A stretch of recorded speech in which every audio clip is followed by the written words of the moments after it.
বাংলাদেশ মহাসড়ক নির্মাণে বিটুমিনের বদলে কংক্রিট ব্যবহারের দিকে ঝুঁকছে সরকার। পরীক্ষায় দেখা গেছে কংক্রিট সড়ক অধিক টেকসই, রক্ষণাবেক্ষণে কম খরচ এবং ভারী যানবাহন ও জলাবদ্ধতার চাপ সামলাতে সক্ষম।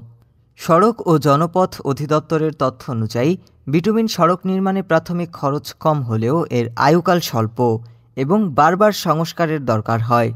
বিপরীতে কংক্রিট সড়ক ২০ থেকে ৩০ বছর পর্যন্ত টেকসই থাকে এবং রক্ষণাবেক্ষণ প্রায় শূন্য।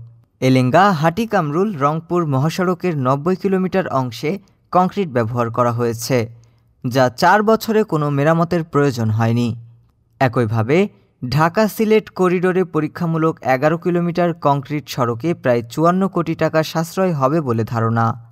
বিশেষজ্ঞরা বলছেন, কংক্রিট সড়ক শুধু প্রকৌশলগত নয়, অর্থনৈতিক ও কৌশলগত দিক থেকেও কার্যকর সমাধান। ইতোমধ্যেই ভারতসহ অনেক দেশ জাতীয় মহাসড়কে এ পদ্ধতি গ্রহণ করেছে।